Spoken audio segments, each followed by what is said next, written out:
ঝামেলা হয়েছে। আসসালামু আলাইকুম, শুভ সন্ধ্যা। আজকে আমাদের সাথে অতিথি হিসেবে আছেন আমাদের তিনজন বিখ্যাত মানুষ, যাদের কথা শুনবো আমরা। আমরা একে একে তাদের সবার সাথে পরিচিত হব এবং একই সাথে আমরা আজকের আমাদের আলোচনার বিষয় আপনারা সবাই জানেন, ট্রান্সফরমেশন অফ এইচআর। আমরা বলছি সিএইচআরও থেকে সিএইচও বা সিএইচআরও থেকে সিইও, এই যে ট্রান্সফরমেশন, এটাকে আমরা দেখার চেষ্টা করব কি করে পার হয়ে যেতে হয় এই এতগুলো পথ, কি করে এইচআর কে পার হয়ে আসতে হয় অপারেশনে। সেই জিনিসগুলো নিয়ে আমরা আজকে আলোচনা করব। আমাদের সাথে স্বভাবতই প্রতিদিনের মতো আজকের তিনজন বিখ্যাত মানুষের মধ্যে আমাদের সাথে আছে মিস্টার মমিনুল হাসান। উনি আপনারা জানেন, উনি ইজনের CEO.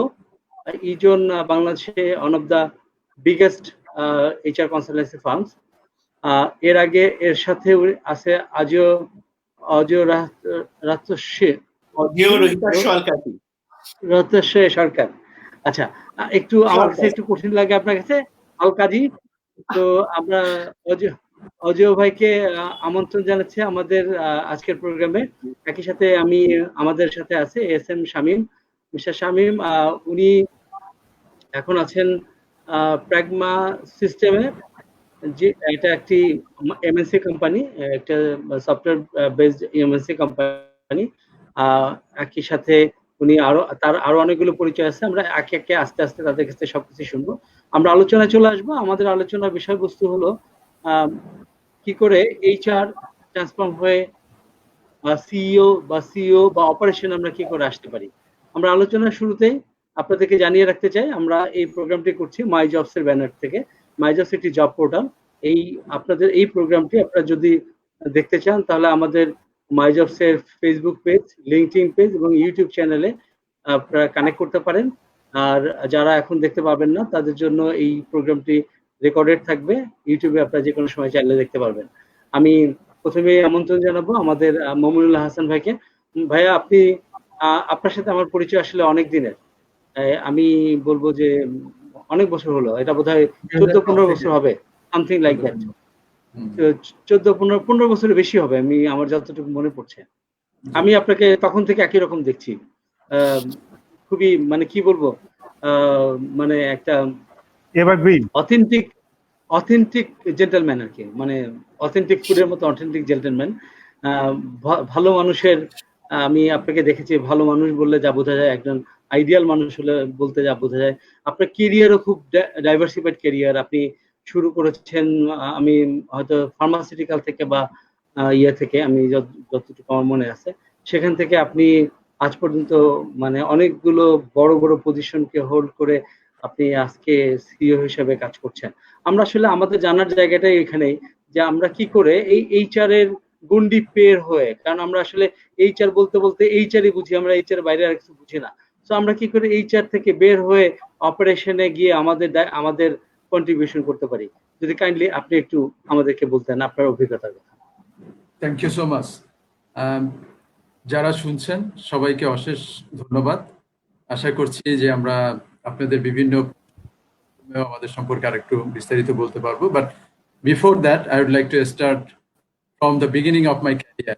I started my career back in 1990 after completion of my intermediate from Dhaka College. 30 বছর পার হয়ে গেল চাকরির বয়স। বলতে পারেন যে ইন্টার পাস করে কেন চাকরি শুরু করতে হলো, এটা একান্তই প্রয়োজনের জন্যই আসলে করতে হয়েছে। I lost my father when I was only 8.5 years old, and আমার বলতে পারেন যে একটা কি বলবো, সেলফ মেড ম্যান বলতে যাকে বোঝায়, I never ever wasted my time. আমি সবসময় চেষ্টা করেছি নিজের কাজ করতে, একদম শুরু থেকে। সেই 90 সালে যখন শুরু করেছিলাম তখনই আমি আমার কাজ করেছি, বাট যখনই সময় পেয়েছি আমার পাশের ডেস্কে যিনি আছেন অথবা পাশে যেই যখন চেয়েছেন আমার হেল্প, আমি চেষ্টা করেছি তার পাশে দাঁড়াতে। এবং এটার জন্য আমার একটা মোটিভেশনটা ছিল এই জায়গাটাতে, যে that will give me the opportunity to learn that persons task. And that was the only motivation I was having from the very beginning of my career. আমি 1990 তে যখন শুরু করি, ক্যারিয়ার তখন ছিল আসলে ইউএনডিপি এফএও ফান্ডেড একটা project, যেটা ইমপ্লিমেন্ট করতেছিল space research and remote sensing organisation, SPARRSO, আগারগাঁওতে অফিস ছিল। এরপরে এইভাবে ইউএনডিপি এফএও করে করে আমার ক্যারিয়ার 1996 এর জানুয়ারি পর্যন্ত কেটেছে এইভাবে। And then I shifted my career from UN organizations to বাটা। বাটাতে আমি 2 বছর ছিলাম। তারপরে ছিলাম আমি হলো গিয়ে সানুফি অ্যাভেন্টিজে জয়েন করলাম। তখন রোন পেলেং ছিল আর কি। রোন পোলেংকে জয়েন করলাম। রোন পোলেং থাকতে থাকতে আমার অনেকগুলো মার্জার অ্যাকুইজিশন দেখার সৌভাগ্য দুর্ভাগ্য যেটাই বলেন দেখার সুযোগ হয়েছে। সেখানে রোন পোলেং, তারপরে ফাইসেন্স অ্যাড হলো, এরপরে রোন পোলেংকের সাথে রোন পোলেং হোয়েক্স অ্যাড হলো, অ্যাভেন্টিস হলো, সানোফি অ্যাভেন্টিস হলো, বিভিন্ন পরিক্রমার অনেকগুলো ধাপ চোখের সামনে দেখা এবং অনেকগুলো কাজ নিজেকে সম্পৃক্ত করারও সুযোগ পেয়েছিলাম আমি। অ্যান্ড দেন আমি 2004 এর শেষের দিকে আমি ডিসাইড করলাম যে আসলে I would like to do something by my self.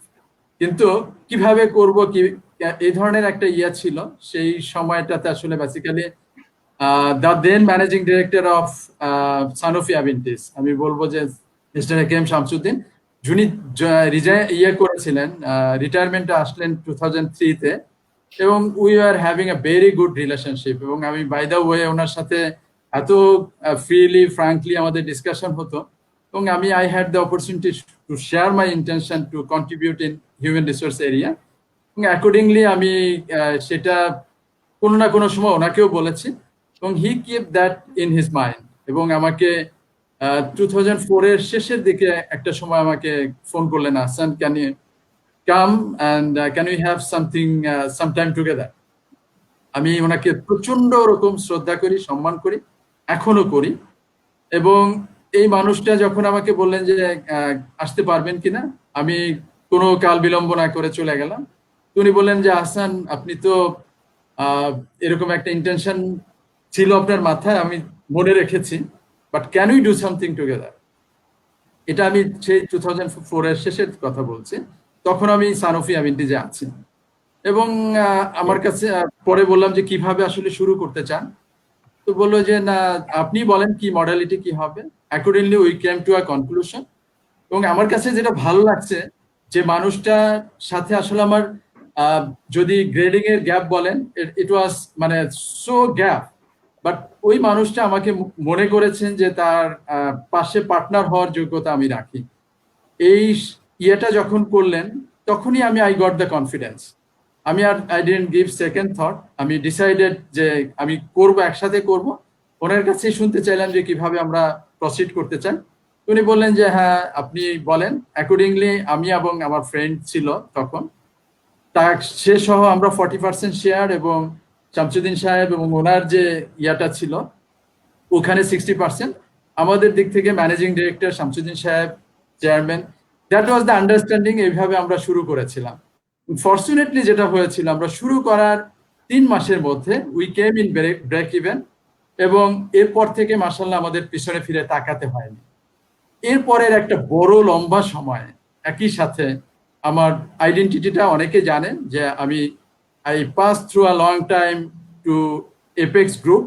এপেক্সের সাথে আমি একটা লম্বা সময় পার করেছি। এবং সেই ইয়েটুকু কি আমি এখনই কন্টিনিউ করব নাকি আমি পরে এসে অ্যাড করব সবাইকে? বলে ফেলেন আপনি। আচ্ছা, সেই ক্ষেত্রে যেটা হলো যে আমি যখন ওই সময় পর্যন্ত আমার যে এক্সপিরিয়েন্সটা, সেই এক্সপিরিয়েন্সটা ছিল আসলে কর্পোরেট অর্গানাইজেশনের থেকে কর্পোরেট কালচারটাকে শেখা, জানা, বোঝার অপরচুনিটিটা আমি পেয়েছিলাম। বাট যখন আমি এপেক্স এর অপরচুনিটিটা আমার কাছে আসলো একদম লেট 2005 এর কথা বলছি, নভেম্বরের 10 তারিখে আমার মনে আছে 2005-এ আমি এপেক্স এ জয়েন করেছিলাম as a consultant for 1 year. Intention was to learn the manufacturing as well as corporate, because আমার তখনও ইন্টেনশন যে না, আমি যেহেতু কনসালটেন্সি করব এবং আমি এখানে এই সুযোগটা আমার হবে। যদিও শামসুদ্দিন সাহেব সেই সময় আমাকে খুব মানে কোনোভাবেই আসতে দিবেন না, but I could convince him যে না, আমি যাচ্ছি, but I will come back within 1 year। But যেভাবেই বলেন যে আমার এপেক্সে যতদিন আমি ছিলাম আমি কখনোই মনে করিনি যে আমি আসলে জব করছি। I felt like যে I am part of apex ফ্যামিলির একজন মনে করে আমার সেই 1 বছর আর 1 বছর থাকেনি, এই 1 বছর 13 ইয়ার্স প্লাস করে, এবং পরিশেষে আমি যখন ফিরে আসি আমার একটাই উদ্দেশ্য ছিল যেন আমার এই সম্পর্কটা কোনোভাবেই নষ্ট না হয়, এবং that is the reason I before quitting Apex I gave 1 year time, মানে আমি 2017 সেপ্টেম্বরে আমি বললাম যে I would like to go back to my own business, এবং accordingly I shifted from Apex to Ezon on 1st of September 2018. That is all about our ট্রান্সফরমেশনটা। আমরা আসলে এই ডিসকাশনের পরে বলবো যে আসলে কিভাবে সেটা সম্ভব হলো। Thank you. ধন্যবাদ। হাসান ভাই, আমি যেহেতু অনেকদিন ধরে আপনাকে দেখছি, 15 বছরের কথা আমার যতটুকু মনে আছে ততটুকু আমি দেখেছি যে আপনি নিতান্তই ভালো মানুষ, বাট একই সাথে আপনি নিশ্চয়ই আপনার অর্গানাইজেশনে অ্যাডমিনিস্ট্রেশনে একইভাবে খুব দৃঢ় মানুষ, তা নাহলে আজকে এত দূর আসতে পারতেন। আপনার জন্য শুভকামনা। আমরা চলে যেতে চাই আমাদের আজকের দ্বিতীয় আমাদের যে গেস্ট আছেন ASM শামীম। শামীম, আপনার কাছ থেকে আমরা জানতে চাই যে আপনি ইনফ্যাক্ট আমরা লাইভে থাকার কারণে হয়তো আপনাকে আপনি বলছি, বাট আমি আপনাকে তুমিই বলি, আর যদি আপত্তি না থাকে আমরা তুমি বলে শুরু করতে পারি, আমার কোনো আপত্তি নেই। ওকে শামীম, তুমি আমাকে একটু তাহলে শেয়ার করো। আমি তোমাকে দেখেছি তুমি কয়েকটা MNC তে কাজ করেছো, জেমস ফিল্ডের মতো টি কোম্পানির তোমার মানে কি বলে এটাকে স্ট্যাম্প তোমার পিঠে আছে, ম্যানেজমেন্ট ট্রেনি থেকে আরম্ভ করে তুমি ম্যানেজার পর্যন্ত ওখানে হয়েছো। তারপরে ব্র্যাক ব্যাংকের একটা বড় একটা উইং যেটা ট্যালেন্ট ম্যানেজমেন্ট, সেটা নিয়ে তুমি কাজ করেছো অনেকদিন। তারপরে প্রাগমা সিস্টেমসে তুমি অনেকদিন ধরে কাজ করছো, এর মধ্যেও তুমি অনেকগুলো অর্গানাইজেশনের সাথে জড়িত। আমি জানতে চাই তুমি আসলে কিভাবে শুরু করলা আর কিভাবে তোমার ট্রান্সফরমেশন গুলো হলো, কারণ এখন তুমি শুধু এইচআর না, আমি যতদূর জানি তুমি অপারেশনটাও দেখছো। What do you think? মানে how you have achieved all those things? Thank you, Kamrujaman. Thank you for inviting me first.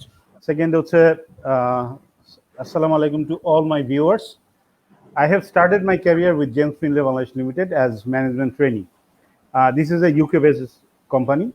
এটা হচ্ছে 100 বছরের পুরাতন একটা মাল্টিনেশনাল কোম্পানি।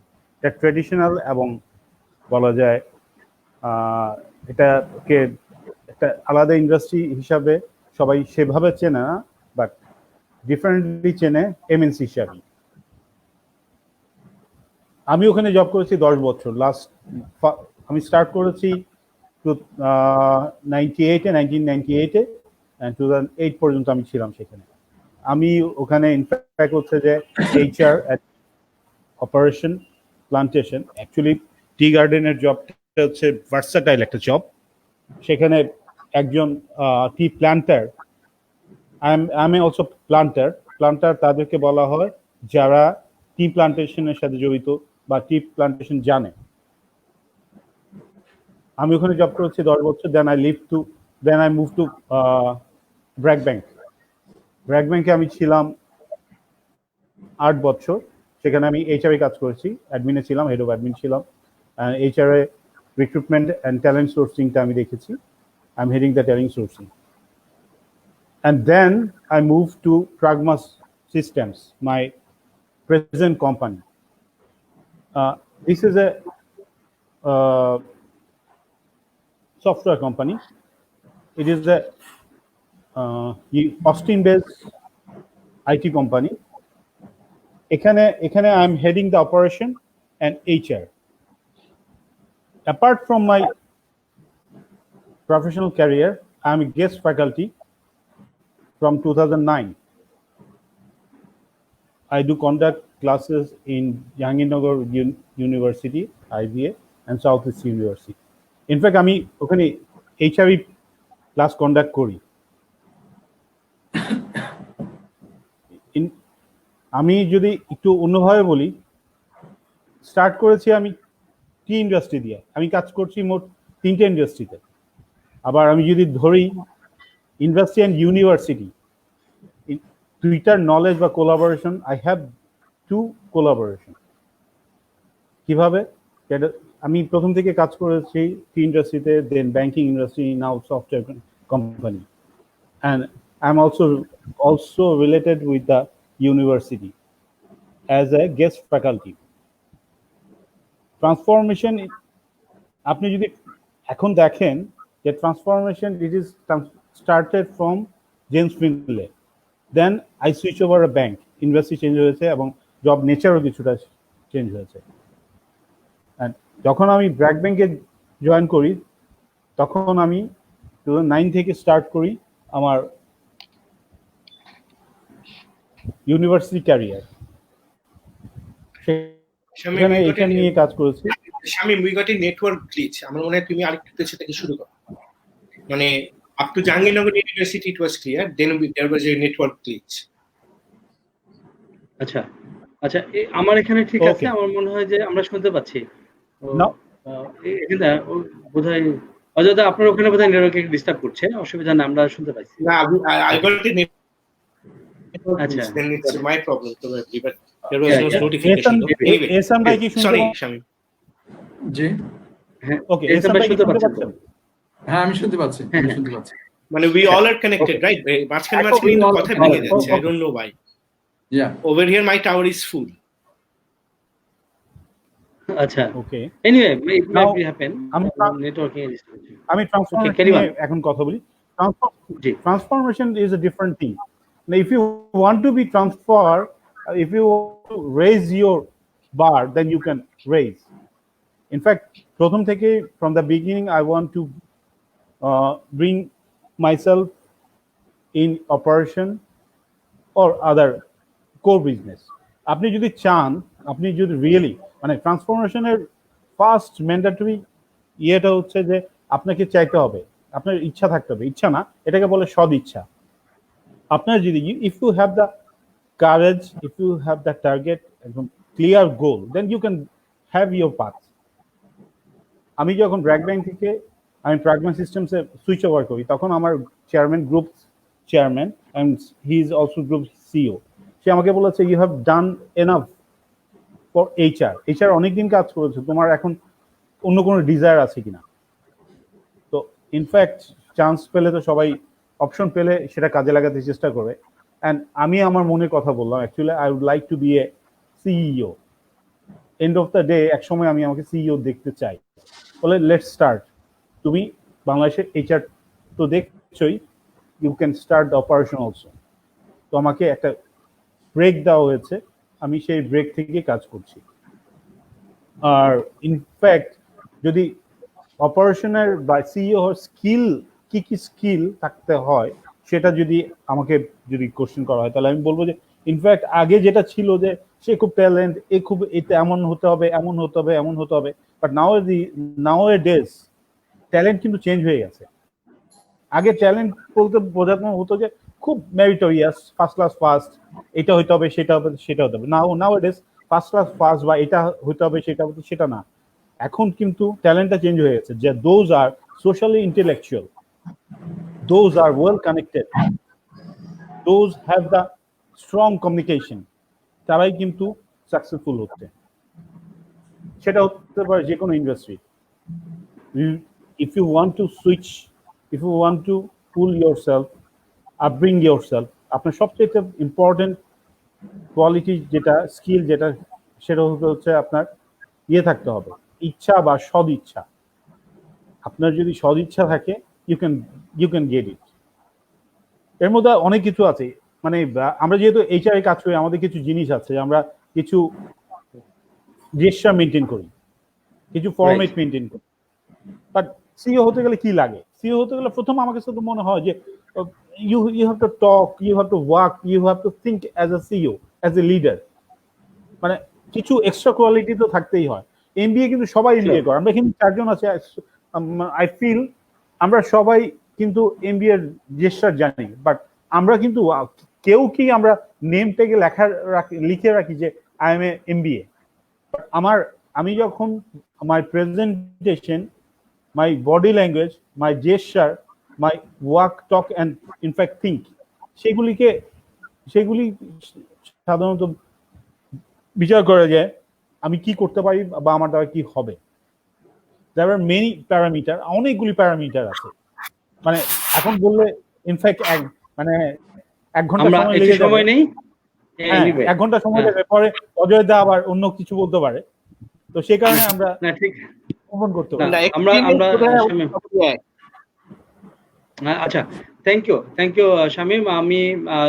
আমি লক্ষ্য করে শুনলাম অনেকগুলো শিফটিং হয়েছে এবং অনেকগুলো ইম্পর্টেন্ট কথাও এখানে আসছে, যে একজন আসলে think like a CEO, think work like a CEO, এবং attitude should be like a CEO. তো এই পার্টগুলোতে আসলে একটা লার্নিং এর পার্ট আছে, যে আমরা যদি আসলে সিও হতে চাই, we have to work like a CEO, we have to think like a CEO.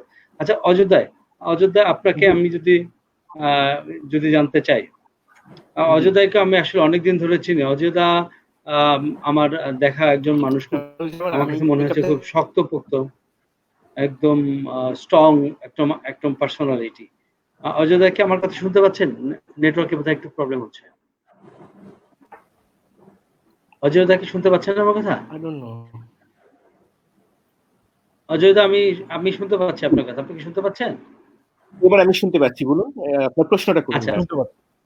আচ্ছা, প্রশ্নটা হলো যে এই অজয়দা, যাকে আমরা এত পরিচিত একটা মুখ দেখি, সেই মানুষটা আসলে কিভাবে এত পরিচিত হলো, মানে তার উত্থানের জায়গাগুলো যদি একটু বলতেন, আপনি কোথা থেকে শুরু করলেন আচ্ছা, আর কি করে কোথায় আসলেন, এটা আমাদের okay. দর্শকদের জন্য আপনি একটু শেয়ার করুন। এইভাবে বলি, আমার সঙ্গে কিন্তু আহসান ভাইয়ের ইতিহাসটা অনেকটা মিলবে। I started my career when I was 22 as a part timer. Okay. আমি ঢাকা ইউনিভার্সিটিতে পড়তাম ইন্টারন্যাশনাল রিলেশন। আর তখন যেটা হতো যে বাসা থেকে তো আসলে যেটা হয়, মধ্যবিত্ত পরিবারের হাত খরচ সবসময় লিমিটেড থাকে। আর আমি ওই লিমিটেশনের মধ্যে থাকতে চাইতাম না, যে কারণে I join the indenting firm as a part timer. সেটাও তখন ছিল পার্সোনাল, তখন কিন্তু এইচআর বলে কিছু ছিল না। তো ওখান থেকে শুরু, সঙ্গে লেখালেখি করতাম। সো লেখালেখির জায়গাটাতে বোধহয় আমার পরিচিতির একটা স্ট্রং হোল্ড ছিল। ব্যাক ইন 1992 এমন কোনো সাপ পত্রিকা ছিল না যেটা আমার কোনো লেখা ছিল না। স্টার্টিং ফ্রম খবরের কাগজ, বিচিন্তা, মানে একটু প্রথা ভাঙা যেগুলা, প্রত্যয়ন, এগুলোতে আমি লেখালেখি করতাম। আমার প্রফেশনাল ক্যারিয়ার, প্রফেশনালি, আমি এর আগে পার্ট টাইমারটাকে ধরছি না, বেসিক্যালি প্রফেশনালি শুরু হলো 96-এ ফ্রম অ্যাক্মি ল্যাবরেটরিজ লিমিটেড। আমার সঙ্গে আহসান ভাইয়ের ওই জায়গাটাতে বোধহয় মিল। We started from pharma. Acme pharmaceuticals থেকে গেলাম একটা রিয়েল স্টেটে, অ্যাডভান্স ডেভেলপমেন্ট। ওখান থেকে হচ্ছে Amin Mohammad foundation. Then from there I went to Bashundhara. এই 3টা রিয়েল স্টেট আমার ইয়েতে আছে, এক্সপিরিয়েন্স আছে। ওখান থেকে গেলাম ব্র্যাক ব্যাংক, যেখানে আবার শামীমের সঙ্গে আমার একটা বোধহয় কোঅর্ডিনেট চলে আসলো। তো ব্র্যাক ব্যাংক থেকে ট্রান্সফর্ম, মেইনলি কিন্তু আমি বলবো যে এইচআর থেকে আমার অর্গ ডেভে ট্রান্সফরমেশনটা কিন্তু ট্রান্সফর্ম।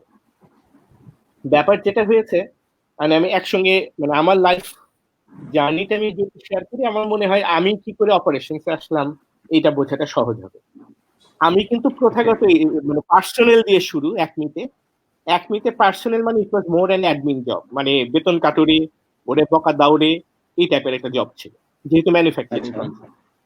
রিয়েল স্টেটে গিয়ে অ্যাড আপ হলো যে শুধু এগুলা করলেই হবে না, এবার আসো অমুক থানার সঙ্গে তোমার সম্পর্ক কেমন, অমুক জায়গায় চাঁদা চাচ্ছে, থানাকে দিয়ে চাঁদা ঠেকাও, ঠিক আছে, এইসব। ওখান থেকে যখন ট্রান্সকমে আসলাম, ট্রান্সকম নিজে তখন একটা ট্রান্সফরমেশন ফেজ দিয়ে যাচ্ছিল।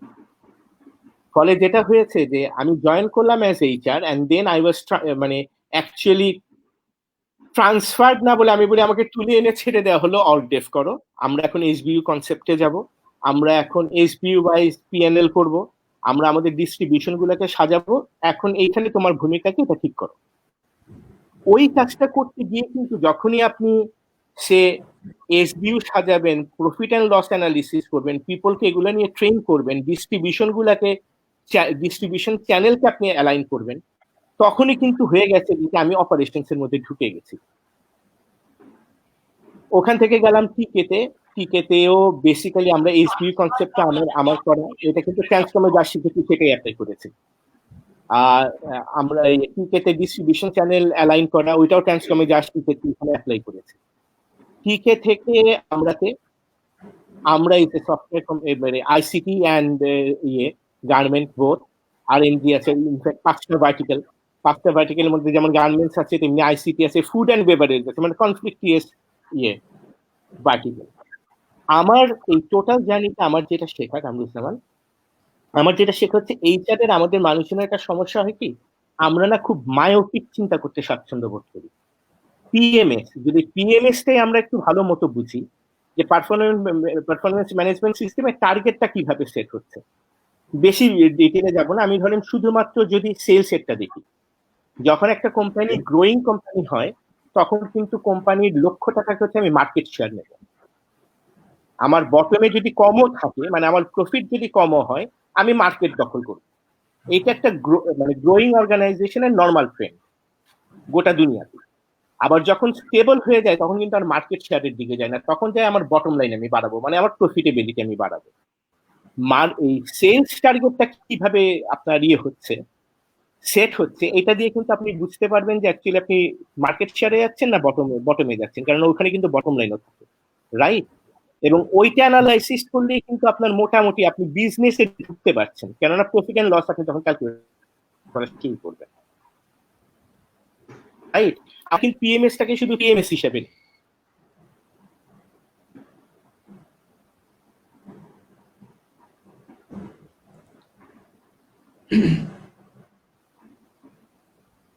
বোধহয় শুনতে পাচ্ছি? নেটওয়ার্ক গ্লিচের মধ্যে পড়েছে। নেটওয়ার্কের disturb right, right. Right, network গ্লিচের মধ্যে পড়েছে। আচ্ছা, আমরা আসবো, দেখি ফিরে আসে কিনা। আচ্ছা, হ্যাঁ আমি আচ্ছা কতদূর পর্যন্ত এসেছি আপনারা কভার করতে পেরেছেন? যেমন যেমন অসুবিধা নাই, বলেন। পিএমএস। এখন ধরেন যদি পিএমএস এর সঙ্গে পিএমএস এ কিন্তু পিএনএল আমরা শিখে যাচ্ছি, রাইট? টার্গেটটা কিভাবে সেট হয়, কেন হচ্ছে, কার উপর কি প্রেসার পড়ছে। একই সঙ্গে পিএমএস থেকে আরেকটা জিনিস বেরোয়, সেটা হচ্ছে টিএনএ, ট্রেনিং নিডস অ্যাসেসমেন্ট। ওই গ্যাপটা কেন হচ্ছে, ওই গ্যাপটা কভার করলে আমার কি বেনিফিট হবে short term and long term, ওইভাবে যদি চিন্তা করা শুরু করি, তাহলে কিন্তু অনেস্টলি বলি কি, বেশিরভাগ ফাংশন কিন্তু মানুষ নিয়ে চিন্তিত, তারা সবসময় বটম লাইন এন্ড টপ লাইনে চিন্তা করে, পিএনএল নিয়ে চিন্তিত। আমাদের এইচআর এর লোকজনের কিন্তু একটা মস্ত বড় স্ট্রেংথ হচ্ছে আমরা মানুষকেও এর মধ্যে অ্যাড করি, দেয়ার বাই। আমি জানি না কামরুজ্জামান, একটা বেশ বিতর্কিত ছবি, বাট এটার একটা লাইন আমার খুব ভালো লেগেছে। আমি জানি না কামরুজ্জামান আপনি বা শামীম আহসান ভাই, আপনারা কি 50 শেডস অফ গ্রেটা দেখছেন? কোনটা? 50 50 শেডস অফ গ্রে, শামীমের তো দেখার কথা। আমি দেখেছি। আচ্ছা, ওখানে মনে আছে যে স্টিল, মানে এন্টারপ্রেনার ড্যানিয়েল স্টিল বোধহয়, ওকে যখন প্রশ্ন করা হয়েছিল যে হোয়াট ইজ ইউর স্ট্রেংথ, তোমার এই ব্যবসা তুমি এত বড় হয়েছে, হোয়াট ইজ ইউর স্ট্রেংথ, ওর উত্তর কিন্তু ছিল I understand people, I know their mind. Right. Thereby সিইওর যে ইনহেরেন্ট ক্যাপাসিটিটা লাগে ম্যানেজ পিপল, আন্ডারস্ট্যান্ড পিপল, এইটা কিন্তু এইচআর এর লোকজনের সব থেকে বেশি থাকে। আমরা পিছিয়ে পড়ি করি, আমরা একটা ছোট্ট অ্যারেনাতে খেলি, আমরা রিক্রুটমেন্ট নিয়ে খেলি, আমরা পিএমএস নিয়ে খেলি, আমরা ট্রেনিং নিয়ে খেলি, অর্গানাইজেশনাল ডেভেলপমেন্ট নিয়ে খেলি। হোলিস্টিক অ্যাপ্রোচে আমরা আউট অফ দি বক্স চিন্তা করা শুরু করি, তখন কিন্তু সিইও বা সিওও হওয়াটা কিন্তু খুব বেশি কিছু না। তার আগে একটা জিনিস বলবো, এইচআর এর লোকজনের একটা মেজর ফ্ল আছে, আমরা কিন্তু কখনো এই ফাইন্যান্সটাতে নাক গলাতে চাই। এইচআরে যারা ঢুকবেন, যারা সিইও হতে চাইবেন, আমি তাদেরকে রিকোয়েস্ট করবো প্রথমেই ফাইন্যান্স বা নন ফাইন্যান্স ম্যানেজার্সটা করে নেন। এইটা করলে you can understanding the basics, PNL কেমনে হচ্ছে, ব্যালেন্স শিটটা কেমনে হচ্ছে, এবিটটা কি করে হিসাব করা হয়, এগুলা বুঝলে কিন্তু আপনি রিলেট করতে পারবেন সহজে। আর যখনই রিলেট করা শুরু করবেন, প্রথম দিকটা খুব কাম্বারসাম, পেইনফুল আমি বলবো, কিন্তু মালা যখন একবার গাঁথা শুরু করবেন তখন কিন্তু দেখবেন মালা গাঁথার মজাটা অন্যরকম। আর যদি ডাইভার্সিফাইড ইন্ডাস্ট্রি হয়ে আসেন, যেটা আমি দেখলাম আহসান ভাইয়েরও আছে, শামীমের তো বোধহয় আরো বেশি, এদের জন্য প্লাস পয়েন্ট যেটা হচ্ছে, ওরা কিন্তু বিভিন্ন ক্যাটাগরির মানুষ রেখেছে। টি প্ল্যান্টেশনের মানুষ একরকম, ব্যাংকের মানুষ একেবারেই অন্যরকম, ব্যাংক তো হচ্ছে ব্লু ব্লাড, রাইট? তারপর আবার সফটওয়্যারে আসছে, এরা হচ্ছে বেশিরভাগই মিলেনিয়ালস। এই যত মানুষ আপনি অনেক বেশি টেকি, ডিমান্ডিং এন্ড মিলেনিয়ালস, আমার এক্সপেরিয়েন্স যা বলে এই নামরা, রাইট? এদের সঙ্গে যখন এই এতগুলা ক্যাটাগরির মানুষকে যখন দেখবেন, তখন কিন্তু আলটিমেটলি অপারেশনসে যাওয়াটা খুব একটা ডিফিকাল্ট কিছু না, প্রোভাইডেড আপনি আপনার এই জার্নিতে সবগুলা পয়েন্ট টাচ করে আসেন। আর আমার জার্নি তো এখন তো বিশ্বাসী বাংলাদেশের, আমরা একটা মানে বিশ্বাসী বাংলাদেশের হয়ে আমি এসেছি। দিস ইজ বেসিক্যালি আমার যেটা মনে হয়েছে যে বাংলাদেশের ছেলে মেয়েদের, ওদের কিন্তু মেধার ঘাটতি নাই, ওদের প্রকাশ করার প্রক্রিয়াটা কি হবে সেটা বোঝার ঘাটতি আছে। ওই ঘাটতিটা নিয়ে কাজ করছি। This is one of the identity that I love to carry and I'm passionate about. So this is my journey throughout. জামান ভাই, আপনার যদি কোনো কোশ্চেন থাকে। না, রাইট, আমরা আপনার ডাইভার্সিফিকেশন গুলো আসলে বড় হওয়ার জন্য দরকার। মানে একটা ইন্ডাস্ট্রি, অনেকগুলো ইন্ডাস্ট্রি দেখা, অনেকগুলো মানুষ দেখা, ডিফারেন্ট ডিপার্টমেন্ট, মানে different nature of business, different department of মানে পিপল, তারপরে হলো ইন্ডাস্ট্রি নেচার যদি ডিফারেন্ট হয়, চ্যালেঞ্জেস গুলো ডিফারেন্ট হয়, এগুলো আসলে আমাদেরকে বড় হওয়ার জন্য হেল্প করে, যতদূর আমি আপনাদের কথা থেকে বুঝতেছি। তবে এখানে আমি আরেকটু যেমন ভাই বলবো, আমাদের ইন্ডাস্ট্রি হবে না, ইন্ডাস্ট্রি অপারেশনসটার মধ্যে নেই। জি, কোনো প্রবলেম? না, আমিও কথা বলছিলাম, আপনিও কথা বলছিলাম, we were talking together at the very same time. আমি যেটা বলছিলাম যে শুধু যে ইন্ডাস্ট্রি গুলাতে ঘুরলেই হবে তা না, আপনি মালাটা মানে think about the bigger picture. সে আমি ট্রেনিং করছি, আপনি ট্রেনিং এ আছেন, ট্রেনিংটা কেন করছেন, এটা লং টার্ম শর্ট টার্ম ইম্প্যাক্টটা কি, পিএনএল এ কি ইম্প্যাক্ট করে, এটা কি কোনো এফেক্ট করবে আমার বটম লাইনে, রাইট? এই সবগুলা মালা যখন গাঁথা শুরু করবেন, শামীম তুমি বলো, বলতেছি নাকি? আমি একটু করতে চাই। ওই আসান ভাই বলুন, তারপর আসান ভাই। হ্যাঁ, আমি একটু আসাম ভাইয়ের কাছে আসতে চাই। আসান ভাই, আপনার বোধহয় আরো কিছু পয়েন্ট আপনার রয়ে গেছে, আপনি আমাদের সাথে একটু অ্যাড করুন। Basically, I wanted to learn from each and every individual, and then I wanted to add value on my discussions. যেটা দিয়ে আমি শেষ করেছিলাম সেখানেই যাচ্ছি, যে এপেক্স এর ক্যারিয়ারটা plus as a whole the mindset, আমি যদি ওইভাবে চিন্তা করি আমার নিজেকে দিয়ে, আমি কখনোই মানে আমার গতকালকে যা শিখেছি, গতকালকে যে কাজ করেছি, সেম কাজটা আগামীকালকে করব, এই জায়গাটাতে আমার একটা মানে বরাবরই একটা ইয়ে ছিল যে আমাকে প্রত্যেক দিনই নতুন কিছু চিন্তা করতে হবে, নতুন ভাবে ভাবতে হবে। এবং দ্যাট ইজ দ্য রিজন যে আমি জয়েন করেছি এপেক্সে অ্যাজ আ কনসালটেন্ট ফর 1 ইয়ার। আমি যেটা বলেছিলাম যে 2005-এর শেষের দিকে, বাট সেই 1 বছর আমার 13-14 বছর কিভাবে গেল আমি টেরও পাইনি। এবং এর মধ্যে যেটা হয়েছে যে আমি প্রত্যেকটা দিন, প্রত্যেকটা মুহূর্ত আমি যেটা করেছি, আমার কাছে মনে হয় যে আমি এখনো যদি ভাবি যে আসলে আমি কি করেছি, আমার কাছে মনে হয় যে I did nothing. But at the same time আমার কাজটা ছিল আসলে কিন্তু to read out the mind of the people. আমি চেষ্টা করতাম যখনই সুযোগ পেতাম আমি ফ্যাক্টরিতে চলে যেতাম, ফ্যাক্টরিতে গিয়ে মানে ফ্যাক্টরি কনভেয়ার লাইনে ঘোরাঘুরি করা, একটা ওয়ার্কারের সাথে ইন্টারাকশন করা, till to the top level of people. এবং সবসময় যেটা আমার কাছে মনে হতো যে when we observe any problem, এই প্রবলেমটা নিয়ে যদি এখন আমার যিনি বস, আমার সিইও যিনি, তাকে যদি আমি পাজল করে ফেলি যে আমার তো I am not responsible to share the problem to my boss, আমার প্রবলেম যদি বলতে হয় তাহলে সমাধানের রাস্তাটাও আমাকে সাথে করে নিয়ে যেতে হবে। Last option. আমি সবসময় যেটা করতাম, I always tried my level best to solve any problem whenever we faces. Problem solve করে তারপরে জানতো বস, আলটিমেটলি পরে যে হয়তো জানতো যে না এই সমস্যাটা হয়েছিল, অথবা কখনো জানতো না, এমনও হয়েছে কখনো জানানোরও প্রয়োজন মনে করিনি যে না সমস্যা হয়েছিল, মিটিয়ে ফেলছি। So that is the reason যে ওই স্পিরিটটা কিন্তু সব সময়ের জন্য থাকার কারণে যেটা হয়েছে যে আমি এপেক্সে টোটালি একটা ফ্রিডম নিয়ে কাজ করেছি। ফ্রিডমের কারণেই আমি এপেক্সে কাজ করেছি এবং I had the opportunity to associate myself with industry skills council from the very beginning. 2008-এর শুরু থেকে ইন্ডাস্ট্রি স্কিলস কাউন্সিলের সাথে জড়িত, এবং এটা কে আমার বস আমাকে সায় দিয়েছে যে হ্যাঁ ইউ গো অ্যাহেড।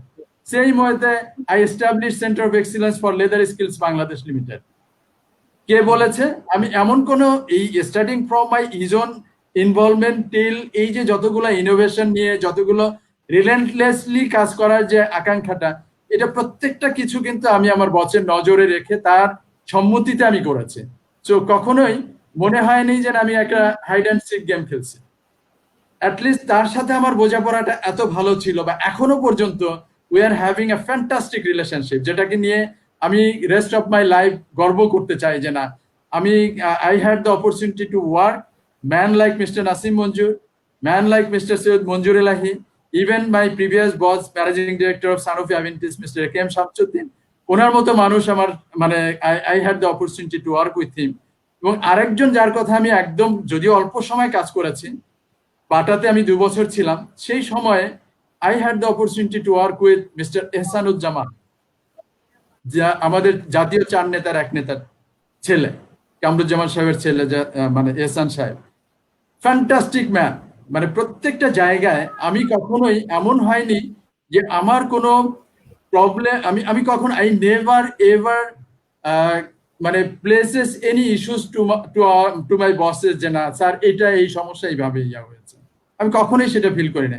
সবসময় চেষ্টা করেছি সমস্যাগুলো মানে ওনারা যেভাবে, কারণ ওনাদের মানে এমন ব্যক্তিত্ব বা এমন ভাবে লিডারশিপ কোয়ালিটিটা এত ভালো ছিল, যেখান থেকে আমার প্রত্যেকটা মুহূর্তে মনে হয়েছে যে I am learning something new which is beneficial for me. এমনও হয়েছে আমি কাজ করেছি, এক্সট্রা শ্রম দিয়েছি, কিন্তু কখনোই ক্লান্তি আসে না, কারণ তারা আমাকে ওইভাবে গাইড করেছে, ওইভাবে কোচ করেছে।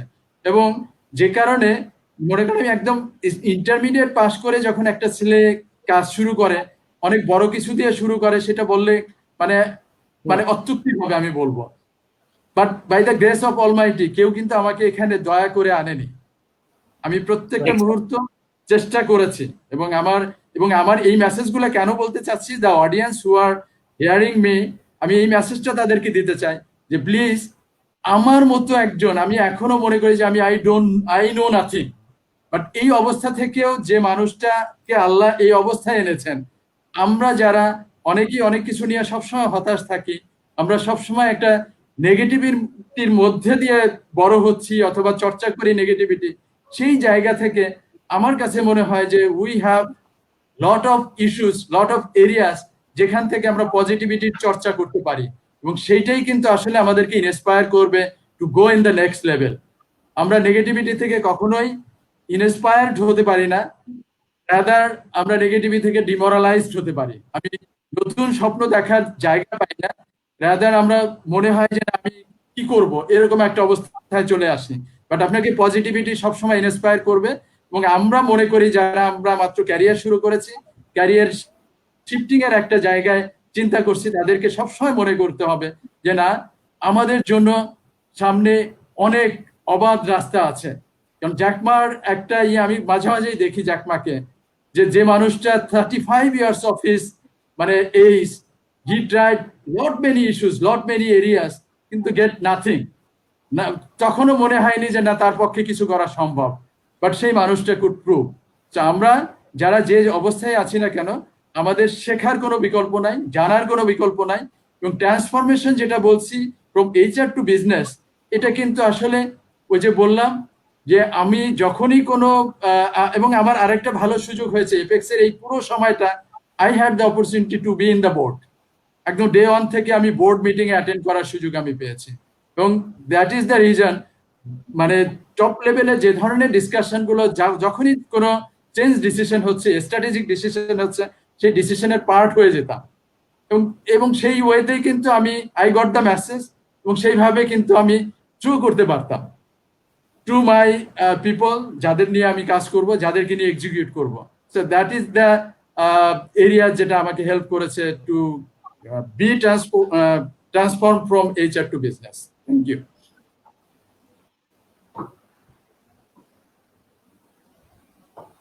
কামরুজ্জামান ভাই শুনতে পাচ্ছি না। Kamruzzaman, your mic is off. শুনতে পাচ্ছি। Your mic Yes. is off, Kaমরুজ্জামান। Okay. হ্যাঁ, Is okay? Is okay? হ্যাঁ, now Okay. হাসান ভাই, ইনফ্যাক্ট আসলে এই যে আমাদের যে ট্রান্সফরমেশনের কথা আপনি বলছেন, বা আমরা যেটা শেয়ার করার চেষ্টা করছি, সবাইকে বোঝানোর চেষ্টা করছি, আমরা আসলে আমাদের লিমিটটাকে একটু push the limit to sky is the limit, আমরা সেটা বলার চেষ্টা করছি যে আপনি if I want to get something, if I want to do something, there is a will, there is a way. তো সেই জায়গাটা থেকে আসলে আমাদের চেষ্টা করতে হবে আমরা কি আসলে চাই কিনা, আমাদেরকে দেখতে হবে যে আমরা আসলে চাই কিনা, নাকি আমরা শুধু একটা এইচআর এর একটা ইয়ে নিয়েই, একটা রেজিগনেশন নিয়েই সারা জীবন কাটিয়ে দিতে চাই। আসলে আমাদের মধ্যে কিন্তু অনেকের কিন্তু সেটাই আছে। আমরা মনে করি যে এইচআর এ আমার কেরিয়ার, এইচআর এ জিএম হবো, আমার কেরিয়ার শেষ। এখানেই কিন্তু আমরা অনেকেই শেষ করে ফেলি। আমরা কিন্তু তার পরেরটুকু যে আছে বা আমরা যেতে পারি বা আমাদের সেই ক্যাপাসিটি আছে, সেটা কিন্তু আমরা নিজেরাও বিশ্বাস করি না অনেক সময়। যে কারণে হয় কি, আমাদেরকে আসলে আমরা এর বাইরে যেতে পারি না, আমরা ওই পর্যন্ত গিয়ে শেষ মনে করি। তো তার মধ্যে যারা মনে করে যে তার বাইরেও যাওয়ার সুযোগ আছে, তার বাইরে যাওয়ার ক্ষমতা তাদের আছে, তারাই শুধু বাইরে আসছে, কিন্তু বাকিরা কিন্তু আসতে পারছে না বা আসছে না। তো সে কারণে আমাদের এই আলোচনা, এই ডিসকাশন থেকে নিশ্চয়ই যাদের মধ্যে বিন্দুমাত্র আশা আছে বা আকাঙ্ক্ষা আছে, who are thinking of something beyond HR arena, I mean দা, মানে এই তার জব এরিয়াটাকে এইচআর এর বাইরে একটু এনে সে আর পৃথিবীটাকে আরেকটু বড় করে দেখতে পারে, তার ভিশনটাকে আরেকটু বড় করতে পারে, সেই তারাই শুধুমাত্র কিন্তু আসবে। সবাই আসবে না, সবাই আসতে পারে না, সবাই আসতে পারবে না। এই যে আমরা এত বড় এরিনা থেকে আমি যখন খুঁজছিলাম যে কারা আসলে এই শিফটিং এর মধ্যে আছে, এই শিফট কারা করতে পারছে, আমি কিন্তু খুব কম মানুষকে খুঁজে পেলাম। আমি আপনাদের তিনজনকে পেয়েছি, হয়তো আরো কিছু মানুষ আছে যাদেরকে আমি পার্সোনালিও আপনাদের মতোই চিন্তা করি যে আসলে শুধু কি এই জবের এই এই অংশটুকু নিয়ে থাকবো, নাকি জীবনে আরো বড় অংশটুকু দেখতে পারবো বা দেখতে চাইবো। Shamim, You have managed more so far. I what I know. না, থ্যাংক ইউ, থ্যাংক ইউ। আমি আসলে আই হ্যাভ দ্য ভিশন, আমার একটা ড্রিম আছে, সেই ড্রিম নিয়ে আমি আগাচ্ছি। আমি অনেকদিন ধরে চেষ্টা করছি, হয়তো সেরকম ভালো করতে পারি নাই, তো হয়তো ভালো করব। সবাই দোয়া করবেন আমার জন্য, ভালো যেন করতে পারি। স্পেশালি আমার সামনে আমার রোল মডেল হাসান ভাইকে আমি অনেক আগে থেকে দেখি, ওনার সাথে আমার পার্সোনাল রিলেশনশিপ অনেক ভালো। আমি বিভিন্ন বিষয়ে ওনার সাথে ডিসকাস করি, হেল্প চাই, সাপোর্ট নেই। তো সেরকম সাপোর্ট হেল্প সবার কাছ থেকে চাইতে পারি, পাইতে পারবো ইনশাল্লাহ। তো আমি শামীম, আমি জানতে চাচ্ছিলাম যে এই যে আমরা এন্টারপ্রেনার হতে চাই না কেন, মানে আমরা কেন এখনো মানে এটাকে আরেকটু পুশ করতে পারছি না বা পুশ করতে চাই না, আমাদের আমি কি একটা তাহলে আরেকটু গল্প পুশ করার জায়গা আছে কিনা? definitely হ্যাঁ, হ্যাঁ। definitely there is scope, there is a huge scope. Entrepreneurshipটা আসলে সবচেয়ে মজার ব্যাপার। মানে ইনফ্যাক্ট আমি যদি আমাকে নিয়ে একটা গল্প করি, মানে একটা রিয়েল লাইফ গল্প, তাহলে ইউ ক্যান আন্ডারস্ট্যান্ড মানে কেন আমরা এন্টারপ্রেনারশিপ হতে চাই না, বা আগে 20 বছর বা 30 বছর আগে এন্টারপ্রেনার কেন হতো না, সবাই চাকরির পেছনে কেন ঘুরতো। while I have completed my honors, আমি সোশিওলজিতে অনার্স করি, then I went to my cousin, আমার ওই কাজিনের কাছে আমি গেলাম যে please arrange me a good job. He is a he he was a entrepreneur, সে সে হচ্ছে বেশ বড় বিজনেস করে।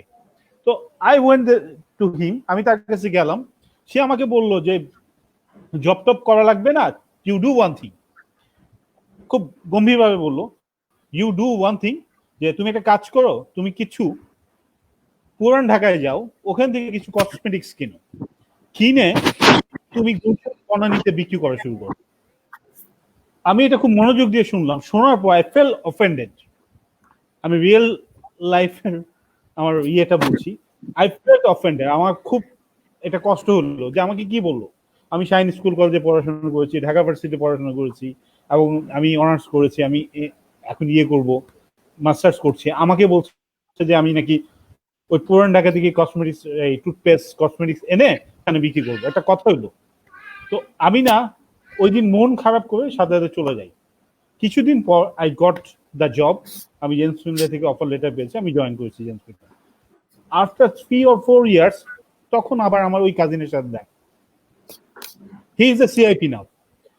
সো সে আমাকে বিয়েতে দেখালো, সে আমাকে ডাকলো যে এই তুই একটা কাজ করিস, কদিন আছিস ঢাকায়? আমি বললাম 3-4 দিন আছি, তুই আমার অফিসে একটু আসিস। আমি অফিসে গেলাম, তো সে আমার সম্পর্কে আবার জানতে চাইলো, what is my status, present status. আমি বললাম যে আমি জেমস ফিনলেতে আছি, এস্টেমাজ আমার বিশাল বড় বাংলো, আমি 3টা টি স্টেট দেখি, এটা সেটা অনেক কিছু। তো আলটিমেটলি সে বললো যে অ্যাকচুয়ালি তোর প্রেজেন্ট স্ট্যাটাসটা কি জানিস? যে না, আমার প্রেজেন্ট স্ট্যাটাসটা ভালো, আমার সোশ্যালি আমি অনার্ড ফিল করি, I got huge amount of money, আমি রেসপেক্ট পাই, আমার গুড ফ্রেন্ডস আছে, সবাই আমাকে অনার করে, ফ্যামিলিতে অনার পাই, এভরিথিং। আমি যা বলার সেটা বলুন। তো বলে অ্যাকচুয়ালি তোর রিয়েল স্ট্যাটাসটা হচ্ছে যে তুই ওই যে এই বুর্জুয়া যারা আছে, যারা বাইরে থাকে, তাদের অ্যাসেটটা পাহারা দিস, লাইক এ সিকিউরিটি গার্ড। ওই যে আমার অফিসের সামনে যে একটা সিকিউরিটি গার্ড আছে না, ওইটা আর তোর মধ্যে কোনো পার্থক্য না। আছে, তুই একটু পড়াশোনা বেশি জানিস, ও জানে না। তো সেকেন্ড টাইমও আমি কিন্তু বেশ অফেন্ডেড ফিল করলাম। তারপর কিছুদিন পর যখন আমি ব্র্যাক ব্যাংকে আসলাম, ব্র্যাক ব্যাংকে জয়েন করলাম, তখন আবার ঢাকায় যখন আসছি তখন সবসময় দেখা হয়। তখন আমি ফিল করতে লাগলাম যে উনি যে আমাকে সেটা বলেছে, দ্যাট ওয়াজ দ্য কারেক্ট এবং প্রপার গাইডেন্স। সে আমাকে বললো যে আমি তোকে কেন বললাম যে তুই এই পুরান ঢাকা থেকে কিছু কসমেটিক্স কিনে এনে গুলশান বনানীতে বিক্রি করতি, বিকজ আমি করতে বলেছি, because you will know the real ট্রেডটা কিভাবে স্টার্ট হয় সেটা তুই শিখতে পারবি। বাই দিস 2 ইয়ার্স তুই ট্রেড শিখে যাবি, তখন তুই এই ট্রেডে থাকবি না, তুই ইন্টারন্যাশনাল ট্রেডে চলে যাবি। তো উনি আমাকে তখন বললেন যে আমি এই কারণে বলছি, তুই কিন্তু ওই জায়গায় থাকতি না, তুই একটা রিয়েল ট্রেডে থাকতি এবং ইন্টারন্যাশনাল ট্রেডার হয়ে যেতি। তো ইনফ্যাক্ট আমি রিয়েলাইজেশন মানে এতদিন পরে কি মনে হচ্ছে? আমার রিয়েলাইজেশনটা আমি বলি, আই ডু মাই জব, আমি সার্ভিস করি।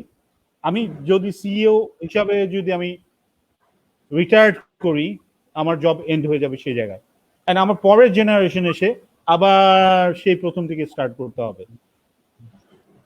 এন্ড রাইট, আমার কাজিনের ছেলে এখন তার অফিসে বসে অ্যাজ এ ডিরেক্টর, তার বাবা যে জায়গায় শেষ করেছে সেই জায়গায় স্টার্ট করছে। আর আমি আমার বাবা যে জায়গায় শেষ করেছে আমি কিন্তু স্টার্ট করছি সেই বটম থেকেই। আমি যতই হায়ারার্কিতে যাই, এটা আসলে আমারই থাকবে, বাট আমার পরের জেনারেশন এটা ইনহেরিট করবে না। Thank you. আমি ফিল করি এন্টারপ্রেনার ছাড়া এই যে আমাদের একটা স্ট্যান্ডার্ড সেটা হতো না। আরো একটা ফিল করি, আমি একটু যথেষ্ট সম্মানের সাথে বলছি, দোজ আর দ্য এন্টারপ্রেনার। অনেক এন্টারপ্রেনার আছে, নাম বলতে চাই না, একটা নাম বলি, আকিজ বা আরো পার্টেক্স, এই গ্রুপ সেই গ্রুপ, আরো কয়েকজন এন্টারপ্রেনারকে আমি পার্সোনালি চিনি, যে they could not do that, sign করতে পারেন, টিপ দেয়। বাট তারা কিন্তু আমাদের মতো অনেক স্মার্ট ম্যানেজার, অনেক স্মার্ট হেড অফ এইচআর, অনেক স্মার্ট সিইও কে ম্যানেজ করে, একসাথে ম্যানেজ করে 100 জনকে, বিকজ অফ দ্যাট ট্যালেন্ট। তাদের কিন্তু কোনো সার্টিফিকেট নাই, they don't have any certificate, but they got the knowledge, they got the foresightness. তারা দেখতে পায় অনেক, যেটা আমরা দেখতে পাই না। আমি কিন্তু ওই সময় আমি যখন আমাকে বলেছিল কসমেটিক্স বিক্রি করতে, তখন কিন্তু আমি তো দেখতে পাইনি। আমার যদি ফোরসাইটনেস থাকতো তাহলে I have started from the ওই কসমেটিক্স। আমি এখন মানে হেড অফ এইচআর বলতাম না, আবার ওই যে এটাও পড়াতাম না। Thank you.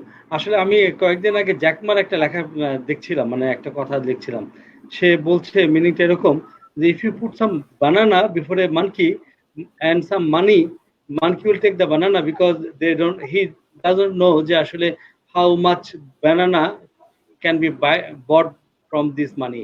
তো আমাদের বিষয়টা হলো, আমরা যারা জব করি তারা আসলে বানানাটাকে দেখি, মানিটা দেখি না বা বুঝি না। তো এটা হলো জ্যাকমার কথা। আমি আসলে জ্যাকমাকে যেরকম বলা হচ্ছিল যে আগে যেরকম ভাবতাম খুব ট্যালেন্টেড মানুষ দরকার, জ্যাকমার ব্যাপারে কিন্তু আমরা এখন সারা পৃথিবীর মানুষ জানি যে উনি আসলে অত ট্যালেন্টেড ছিল না, বাট কিন্তু he made the business bigger and bigger, এবং সেটা একটা business tycoon he is right নাও।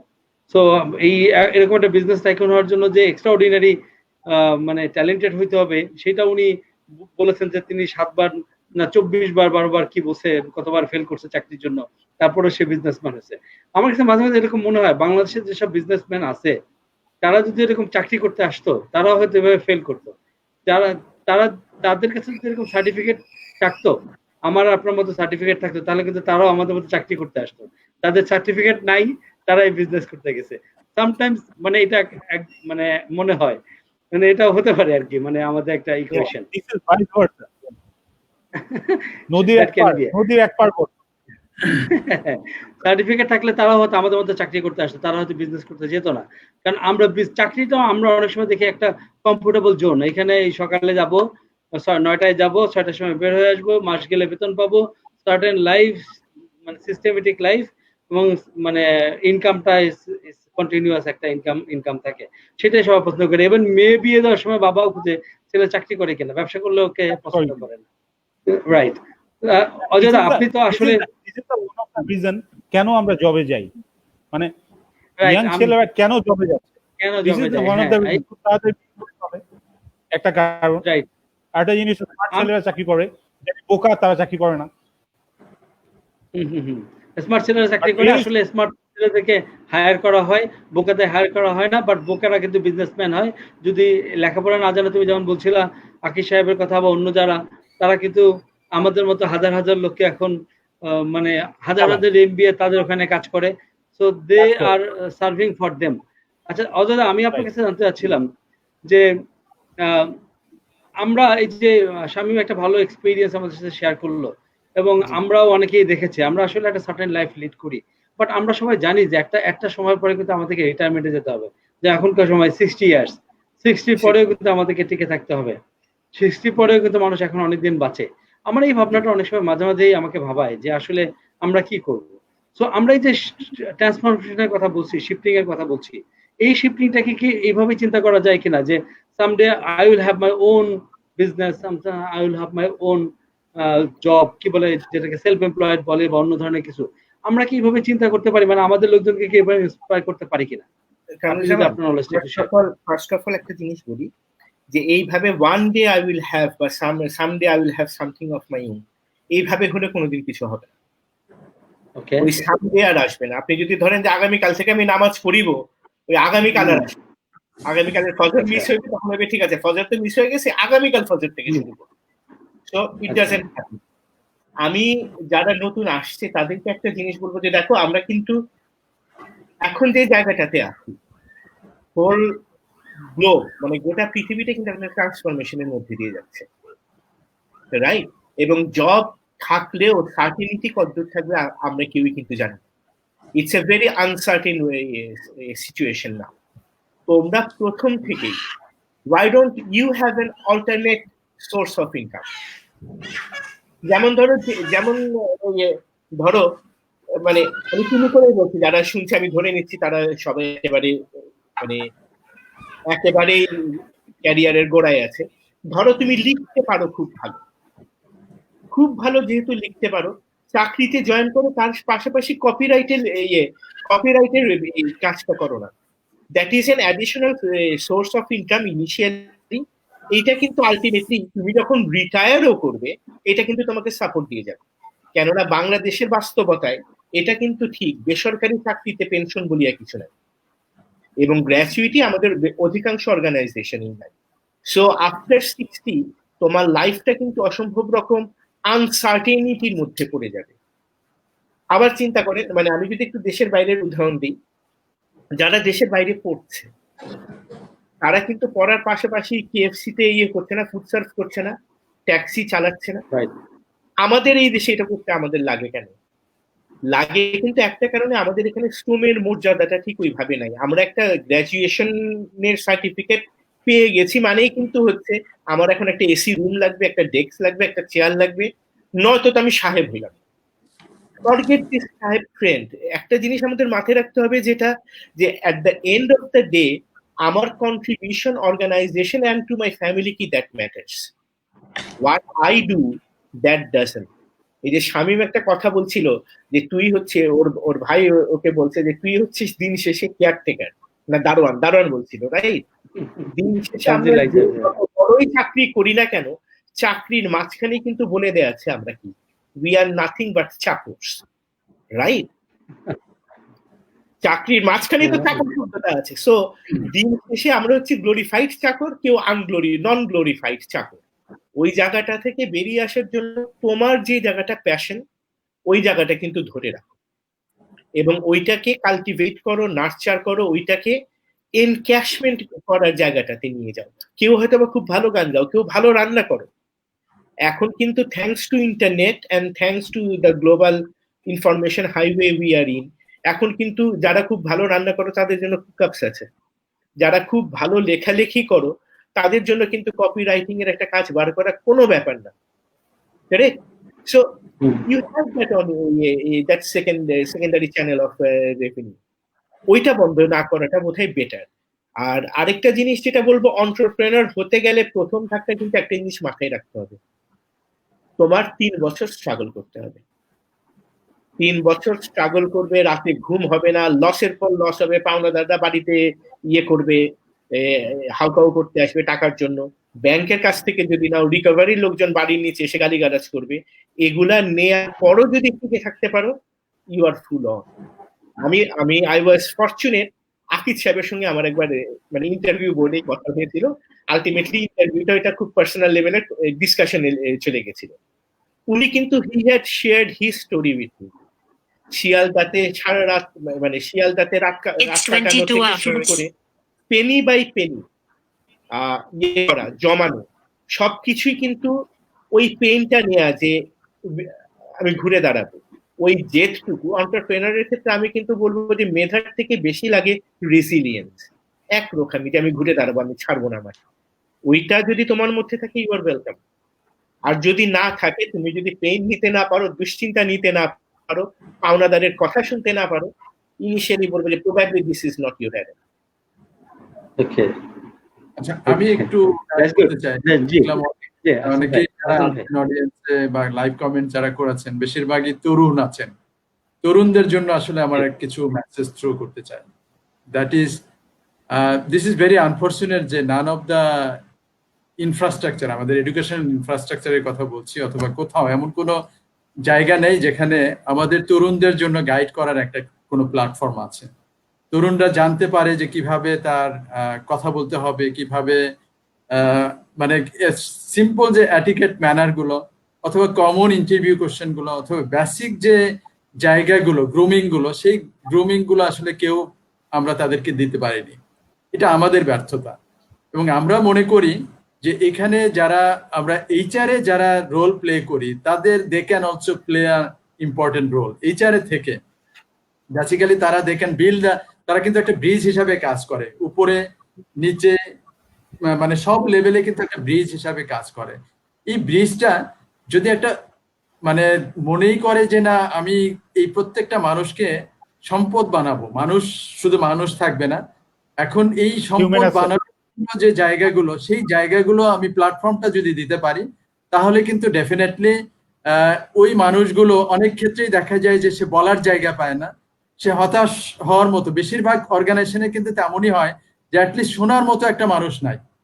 হ্যাঁ, তো সেই কনফিডেন্সটা যদি আমরা এইচআর প্ল্যাটফর্মে যারা আছি তারা যদি এই শোনার ধৈর্যটুক নিয়ে মানুষকে বলি যে না আসেন বলেন, অথবা তরুণ যারা আছে তাদেরকে যদি কোনো একটা ইনফ্রাস্ট্রাকচারে, বিকজ এই কম্পিটেন্সি বেসড অ্যাপ্রোচে যে লার্নিংটা, সেই লার্নিংটা আমাদের এখানে অ্যাবসেন্ট।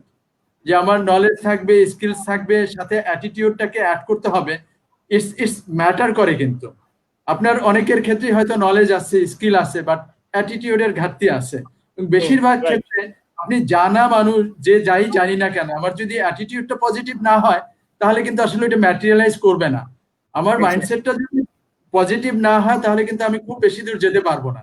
আমি সমস্ত কিছুর মধ্যে একটা নেগেটিভিটি খুঁজবো। ইভেন এই প্রোগ্রামটা হচ্ছে, এই প্রোগ্রামের মধ্যেও দেখবেন কি শুরু করছে, কতগুলা মানুষ আসছে কথাবার্তা, মানে এর মধ্যেও আমরা মনে করি যে এভরি অপরচুনিটি, যেখানে যা কিছুই দেখবো না কেন সেগুলো এক্সপ্লোর করতে হবে। ওর মধ্যে ঠিক আছে 1 ঘন্টা এই জায়গাটাতে কিন্তু আপনি যে গ্যাপটা বলছেন না, এই গ্যাপটা কিন্তু আমরা আইডেন্টিফাই করেছি 2016-তে 15-তে ইনফ্যাক্ট, যেই কারণে কিন্তু বিশ্বাসে বাংলাদেশের কাজটা শুরু হলো 2016 থেকে, যে যারা ফ্রেশ গ্রাজুয়েট হয়ে আসছে ওদেরকে এই কর্পোরেট গ্রুমিং প্রসেসটাতে নিয়ে আসে। যেমন ওরা সিভি দিতে পারে না, সিভির সঙ্গে যে একটা কাভার লেটার দিতে হয়, সিভির সঙ্গে যে আপনার এটা দিতে হয়, আপনার ক্যারিয়ার অবজেক্টিভের সঙ্গে যে আপনি যে পজিশনে অ্যাপ্লাই করছেন ওইটার লিঙ্কেজটা থাকে, সিভির ছবিটা কি হবে, ওই পুরা জিনিসটা কিন্তু আমরা শুরু করেছিলাম উইথ 5 days রেসিডেন্সিয়াল ক্যাম্প। সোফার আমরা প্রায় 750 জনকে গ্রুম করেছি ইন লাস্ট 5 years, এন্ড আমরা এখন অনলাইনেও কিছু কাজ করছি through our YouTube channel and Facebook page. আমরা কিন্তু কোয়ারি পাই, ওদের কিন্তু জানার আগ্রহটা আছে। এইটার সঙ্গে যেহেতু কোয়েরি পাই আমরা অ্যান্সারও দেই, কিছু কিছু মানুষ কিন্তু শিখছে, কিন্তু যারা শিখছেন তারা কিন্তু আবার এটা ছড়িয়ে দিচ্ছেন না। ওরা মনে করছেন আমি ছড়ালেই হয়তো বা আমার চাকরিটা হবে না, ওর চাকরিটা হবে। এক এই point। that is the area যেখানে শুনতে পাচ্ছি আরেকটা জিনিস যেটা, আমি কিন্তু একটা কাজ করেছিলাম, মানে আমরা থাকতে একটা খুবই ভালো কাজ করেছিলাম। এখানে আমি বলবো জাস্ট মানে Jessore university of science and technology, owner VC যে আনোয়ার স্যারের কিন্তু খুব ভালো একটা উদ্যোগ যেটা ছিল যে একাডেমি ইন্ডাস্ট্রি পার্টনারশিপ।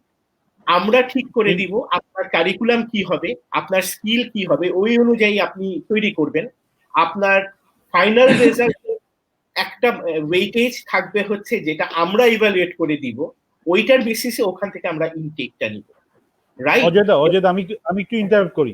হ্যাঁ বল। আপনি যেটা বললেন যে ইন্ডাস্ট্রি এন্ড একাডেমি, এইটা দুইটা যদি কোলাবোরেশন না থাকে আপনি রিয়েল হিউম্যান রিসোর্স পাবেন না, অ্যাসেট পাবেন না। এক্স্যাক্টলি এই কারণেই এই কারণে মালয়েশিয়ায় I talked to IBA, I talked to different universities, একমাত্র দেখলাম সারা দিল হচ্ছে আনোয়ার সাহেব, it's a very new university, ওদের 4-5 বছরের।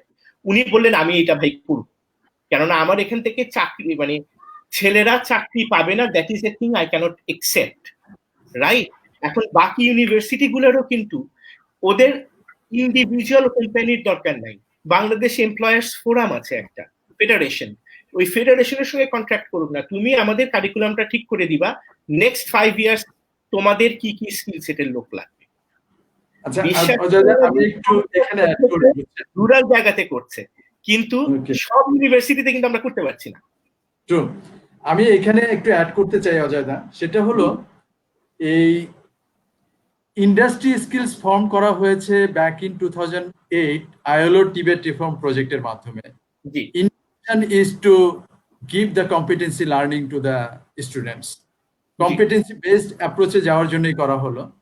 প্রথমে ইনিশিয়ালি এটার মেইন জায়গাটা মানে ইন্ডাস্ট্রি স্কিলস কাউন্সিল রিপ্রেজেন্ট করবে কারা, রেলিভেন্ট ইন্ডাস্ট্রির যারা কি পিপল গুলো আছেন, যারা জানেন বুঝেন, ইন্ডাস্ট্রি ইনপুটস দিতে পারবেন, they are the people who are being the member of industry skills council.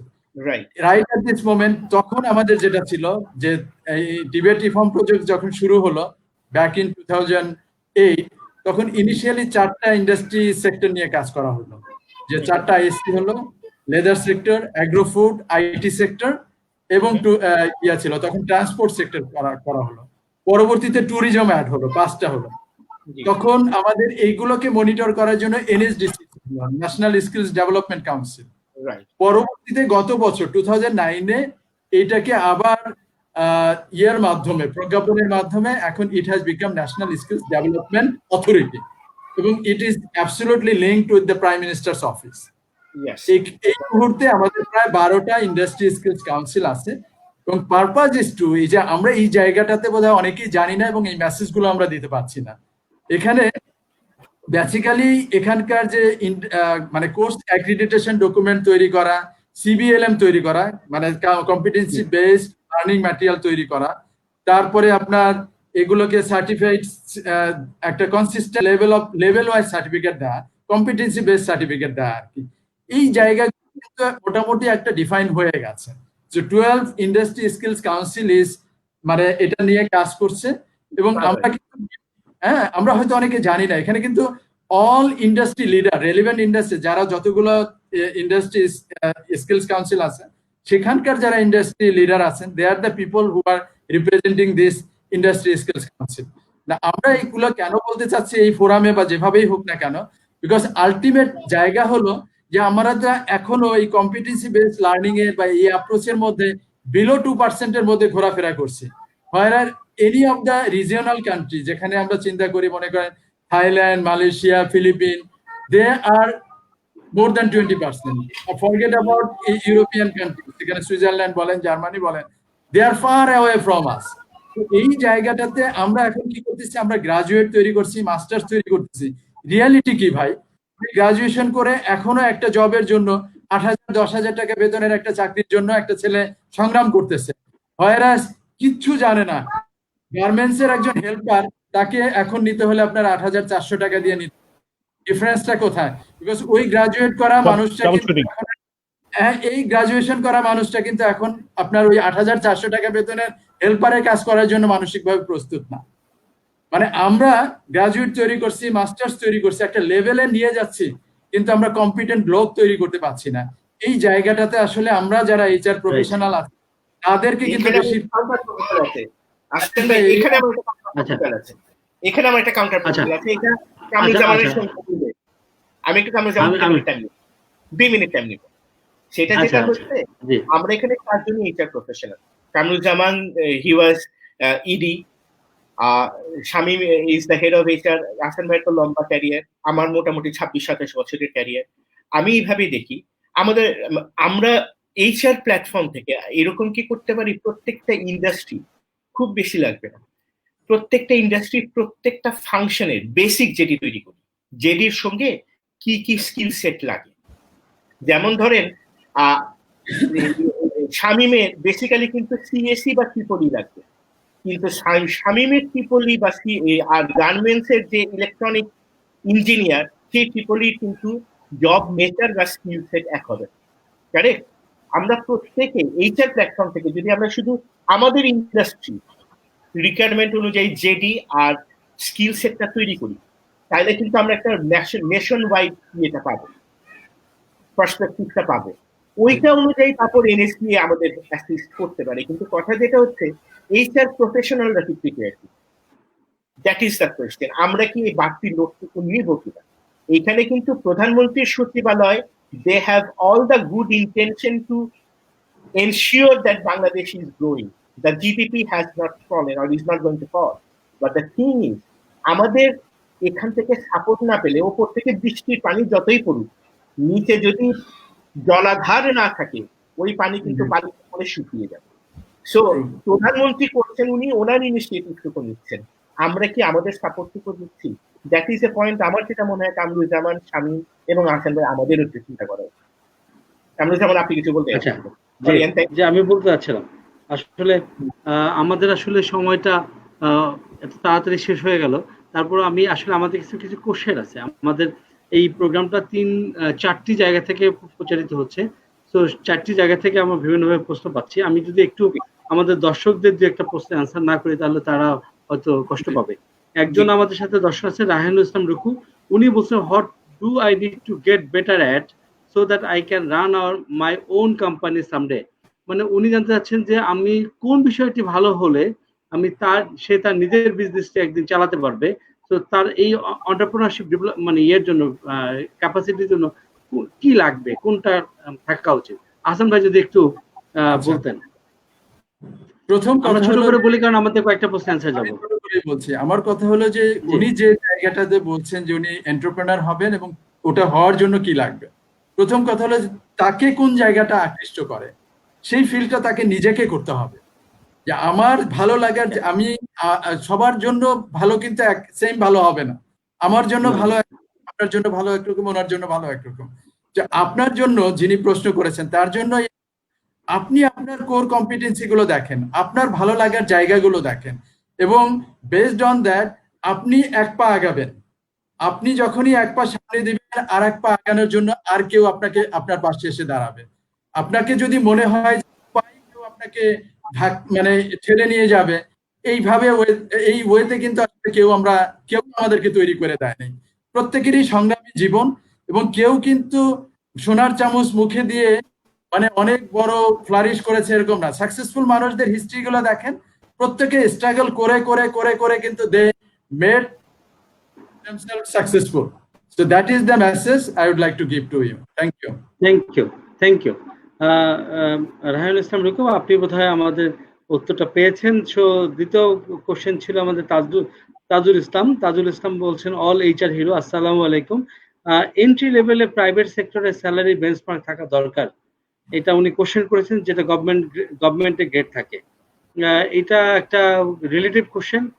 তারপরে যেহেতু উনি কোশ্চেন করেছে, আমি কোশ্চেনটা অজয় বোধহয় বুঝতে পেরেছেন। উনি জানতে চাচ্ছেন যে সরকারি যেমন চাকরির স্যালারি স্কেল থাকে, ওরকম প্রাইভেট কোম্পানি থেকে স্যালারি স্কেল থাকা দরকার কিনা, এটা উনি জানতে চাইছেন। প্রথম যেটা হচ্ছে থাকা দরকার কিনার থেকে তার বড় প্রশ্ন হচ্ছে থাকা সম্ভব কিনা। যেমন ধরেন একটা গার্মেন্টস এর পিএনএল এ এই শেষের প্রফিট যেটা থাকে একটা স্টুডেন্ট কিন্তু সে তার থেকে বেশি থাকে, আবার একটা প্রফেশনাল লার্নিং এর তার থেকে কম থাকে। সো আমার যেটা মনে হয় ইন্ডাস্ট্রি ওয়াইজ আমরা চিন্তা করতেই পারি, তবে তার থেকে বড় জিনিস যেটা, এটা শুধু এইচআর না, যে কোনো এন্ট্রি লেভেলের একটা মিনিমাম ওয়েজ আমরা চিন্তা করতে পারি যে এর নিচে এই জিনিস থাকলে, যেমন ধরুন গ্রাজুয়েশন থাকে, সে যদি ফিজিক্যালি ফিট থাকে, অনেকগুলা প্যারামিটার দিয়ে যদি থাকে, ন্যূনতম স্যালারিটা এই হতে পারে। তবে একেবারে স্যালারি স্ট্রাকচার করে দিলে যেটা হবে, সেটা সব ইন্ডাস্ট্রির জন্য অ্যাপ্লাই করাটা ইম্পসিবল হয়ে দাঁড়াবে। আসলে আচ্ছা, আমি এখানে একটু অ্যাড করতে চাই because I have the opportunity two represent leather sector মানে 2 consecutive টাইমস। 2013 এ আমি মালিক পক্ষের প্রতিনিধি ছিলাম, ইভেন এই বছরেও যেটা হলো, এই যে আমরা জাস্ট ফেব্রুয়ারিতে ক্লোজ করলাম, though I am not directly involve but still I am representing owners part, মানে মালিক পক্ষের প্রতিনিধি হয়ে কিন্তু আমি এই মিনিমাম ওয়েজ বোর্ডে সেটাকে ফাইনাল করেছি। আমার এক্সপিরিয়েন্সটা আমি এখানে একটু শেয়ার করতে চাই। সেটা হলো মিনিমাম ওয়েজ বোর্ড এখন পর্যন্ত 44টা সেক্টরের জন্য মিনিমাম ওয়েজ ডিক্লেয়ার করেছে। এখানে কিন্তু সেক্টরাল যে অকুপেশন গুলো আছে সেই অকুপেশনের উপরে কিন্তু মিনিমাম ওয়েজ ডিক্লেয়ার করা হয়। এখন আমরা যারা বলছি যে এইচআর এর একটা মিনিমাম ওয়েজ থাকা উচিত, সেটা যদি করতে হয়, আমার মনে হয় সেই ক্ষেত্রেও এইচআর প্রফেশনালদেরই ডিসাইড করা উচিত যে না, আমার minimum wedge this certain amount of money, এর নিচে কোনো অর্গানাইজেশন এইচআর এর কাউকে নিবে না। এবং সেটা তখনই সম্ভব যখন আমাদের বডিটা স্ট্রং হবে এবং আমরা একটা কমন এই ইস্যুটাকে রেইজ করতে পারবো। Until and unless we raise this issue to the right platform, nobody will listen to us. না আহসান ভাই, এটার সঙ্গে কিন্তু তাহলে আরেকটা জিনিস যেটা বারবার বলছিলাম, যে মিনিমাম ওয়েজ আমরা এইচআর এক্সিকিউটিভ আমার কাছে মনে হয় ঠিক করে দিচ্ছি, তাইলে কিন্তু মিনিমাম কম্পিটেন্সিটাও ঠিক করে দিতে হবে, এবং কম্পিটেন্সিটা ন্যাশনাল লেভেলে অ্যাকসেপ্টেড হইতে হবে। যেমন ধরেন আমি আমার কাছে মনে হয় এটা জানি যারা জেডি জিনিস বলতে গেলে একটু আচ্ছা ঠিক আছে আমি একটু জেনে বলি। সো ওই লেভেলের আমি যদি মিনিমাম ওয়েজ দেই, আর যে ছেলে জেডি করতে জানে, অ্যানালিসিস করতে জানে, তাকেও যদি মিনিমাম ওয়েজে ফেলি, that would not be acceptable or a prudent thing to do. এই জায়গায় আমি বলছি যে যখন occupation base minimum wedge declare competency base হবে, এগুলো লিংক করা থাকে, কম্পিটেন্সি লিংক করা থাকে, তখন সম্ভব। তবে ইন্ডাস্ট্রি থ্যাংক ইউ আমরা আরেকটা কোশ্চেন আছে আমাদের। আসলে আমরা একজন কোশ্চেন করেছেন রাশেদ রুবেল সাহেব, উনি বলছেন it is good to see to discuss a matter which shall get most priority of HR professional. এবং at the same time, would like to know from the distinguished panels what the list shall focus by an HR to be CEO or more responsible position in the company. উনি যেটা জানতে চাইছেন সেটা হলো যে আসলে the list of the functions গুলো জানতে আছে, ইম্পর্টেন্ট ফাংশন গুলো জানতে আছে। CEO হতে গেলে আসলে রেজিলিয়েন্স লাগবে ভাই, প্রচন্ড ধৈর্য লাগবে, বকা খেতে রাজি হইতে হবে, ফাইন্যান্সটা খুব ভালো বুঝতে হবে, বিজনেসের সঙ্গে অ্যালাইন্ড হইতে হবে, প্লাস যেটা হচ্ছে স্ট্রেইট অ্যাওয়ে অর্গানাইজেশনের, যদি আমি বলি ভিশনটাকে ক্যারি করতে হবে। প্রথম জিনিস আপনার ধৈর্য এবং রেজিলিয়েন্স, আমি হার মারবো না, অযোধ্যার সাথে সিইও হতে গেলে আমার কাছে যেটা সবচেয়ে ইম্পর্টেন্ট হচ্ছে যে positive attitude, positive attitude. And এখন আমি ফর্মালি চলে আসি, এটা বাদ দিয়ে প্রথম হতে হবে যে কোম্পানির ভিশনটা জানতে হবে, কোম্পানির ভিশন তার সাথে অ্যালাইন হতে হবে। সেকেন্ড হচ্ছে যে একটা গুড টিম লাগবে, you have to build a good team. আর থার্ড হচ্ছে যে ব্যাংকে অ্যামাউন্টটা জমা করতে হবে, প্রফিট অ্যাকুয়ার করতে হবে। এই তিনটা যদি না থাকে তাহলে সিও হওয়া যাবে না। আর সিও হতে গেলে সবচেয়ে ইম্পর্টেন্ট হচ্ছে যে ইউ হ্যাভ এ মাইন্ডসেট, আপনার ইচ্ছা থাকতে হবে আপনি সিও হবেন, আপনার ফোরসাইটনেস থাকতে হবে যে আপনি এত বছর পরে আপনি হেড অফ অপারেশন হবেন, এত বছর পরে আপনি সিও হবেন, এবং সেভাবে স্টেপ বাই আপনার ভিশন থাকবে এবং অ্যাকশন থাকবে, ছোট ছোট অ্যাকশন থাকবে, আপনি সেভাবে যেতে পারবেন। থ্যাংক ইউ আমরা একটু আমাদের সাথে আরো কয়েকজন আছে, আমরা একটু তাদের নাম দেখে যাই। আজমল চৌধুরী, উনি আসসালামু আলাইকুম বলেছেন। ওয়ালাইকুম আসসালাম। হ্যাঁ, আজমল চৌধুরী আমাদেরকে লাভ সাইন দিয়েছেন। এরপরে আছে গুরুত্বপূর্ণ কথা, উনি হয়তো আমাদের কথায় গুরুত্বপূর্ণ মনে করছেন। মাসুম রুয়েট বলছেন, if I want to do something then go forward. Certainly. আচ্ছা, উনি certainly you have to go forward. অনেক অনেক শুভকামনা বলছে আইনাল মাহমুদ জয়। এরপরে আমাদের সাথে আছেন হলো আজমল চৌধুরী, উনি আবারও ধন্যবাদ জানিয়েছেন। সুজিত দাস আমাদেরকে হ্যালো বলেছেন। সুজিত দাস আমাদের Hello. নাইস ডিসকাশন উনি বলেছেন। Thank you. আরেকজন আছেন আমাদের সাথে অনুপ্রেরণা পাচ্ছি, অসংখ্য ধন্যবাদ কামরুজ্জামান স্যার এবং Mominul Ahsan sir, S M Shamim sir, Ajoy sir আমাদের সবাইকে ধন্যবাদ জানিয়েছেন।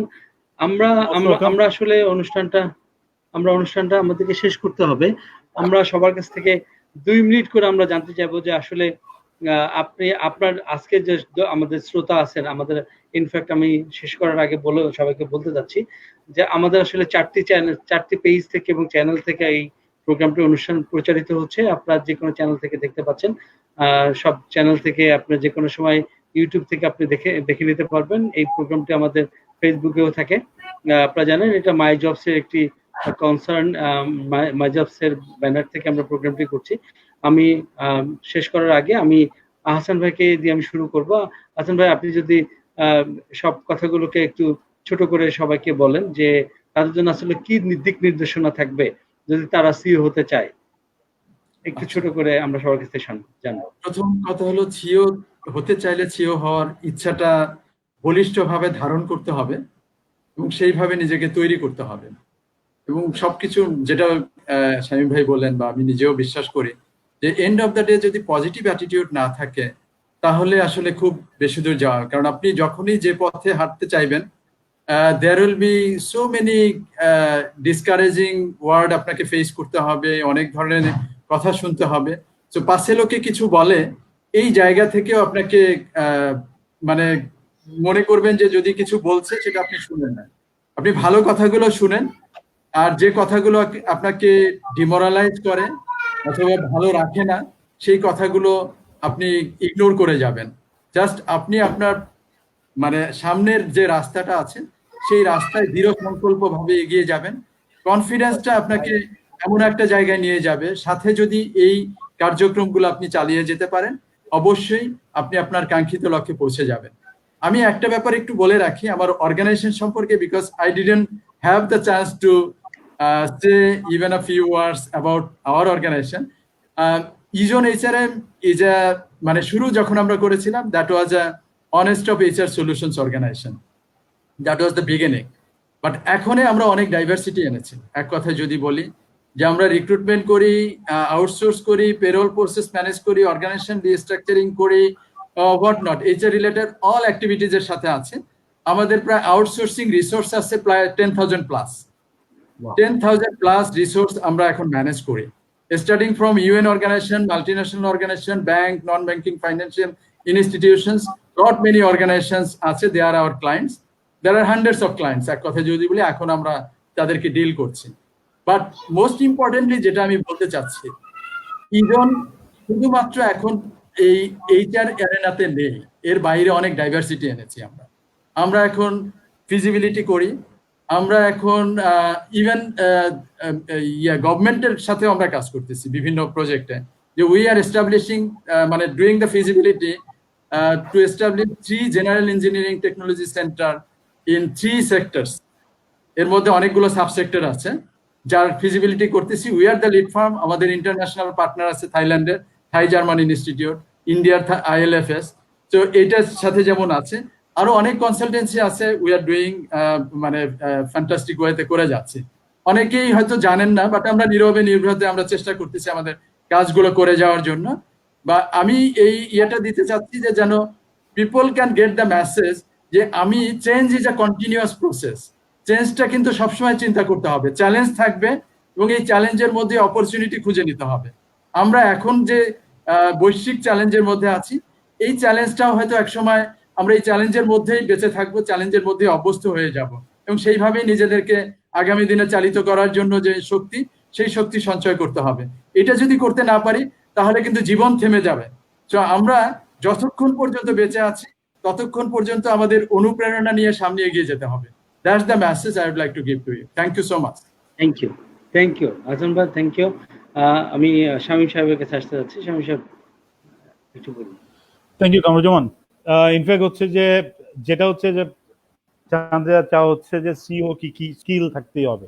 প্রথম আবার এগেইন বলছি, পজিটিভ অ্যাটিটিউড এটা থাকতেই হবে। সেকেন্ড হচ্ছে যে স্ট্রং কমিটেড হতে হবে যে আমি সিও হব, স্ট্রংলি কমিটেড।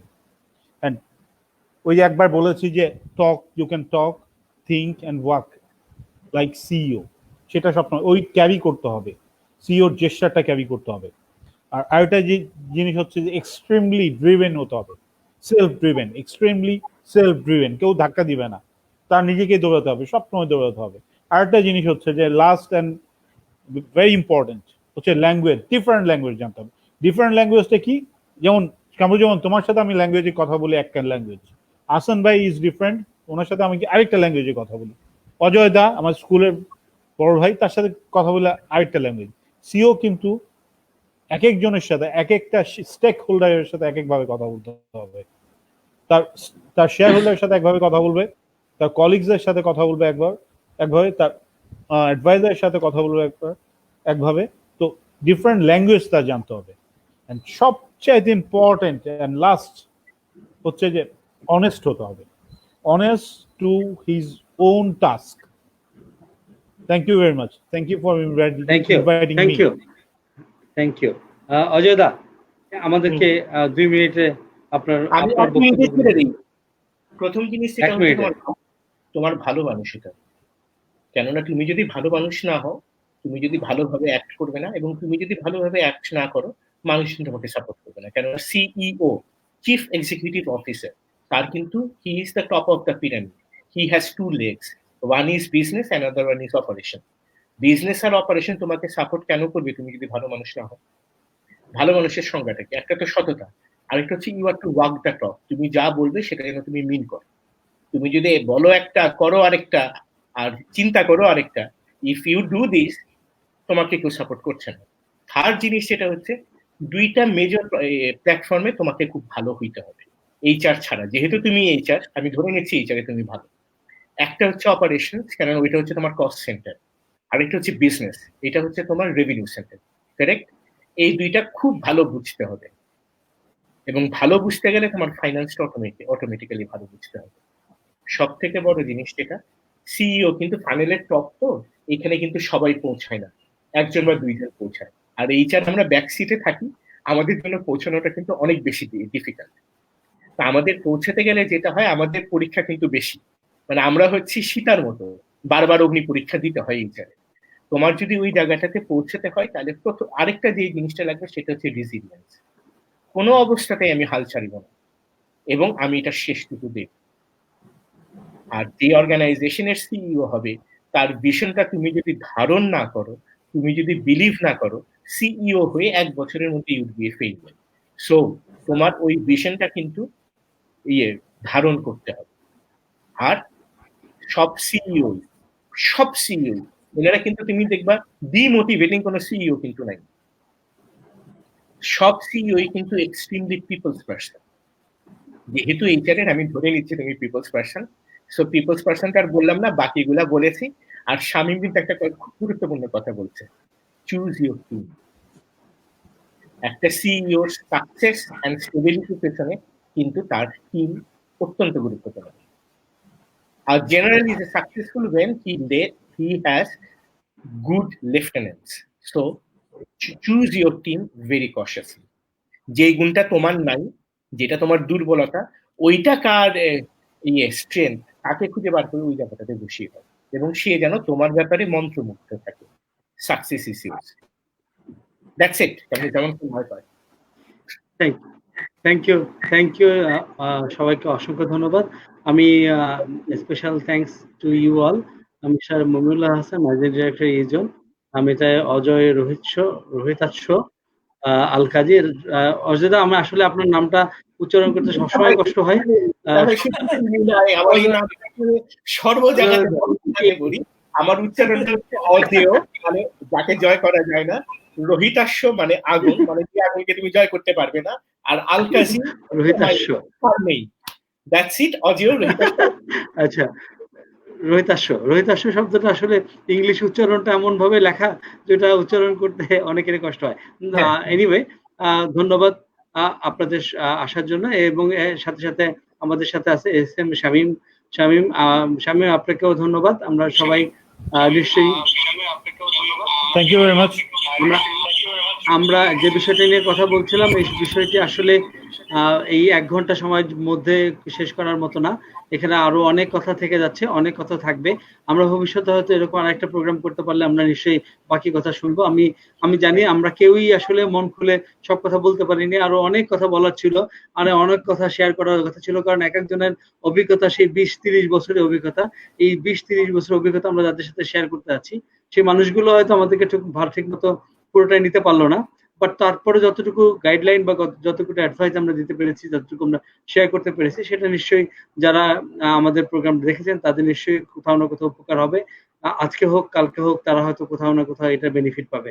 আমি সবাইকে ধন্যবাদ জানাই মাইজবস এর পক্ষ থেকে। আপনারা জানেন মাইজবস একটি জব পোর্টাল।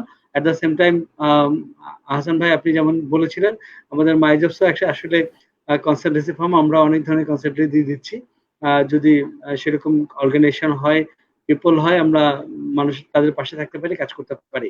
আপনারা আমাদের অনুষ্ঠান দেখছেন মাই জবস এর জব পোর্টাল থেকে, মাই জবস এর পেজ থেকে এবং ইউটিউব চ্যানেল থেকে।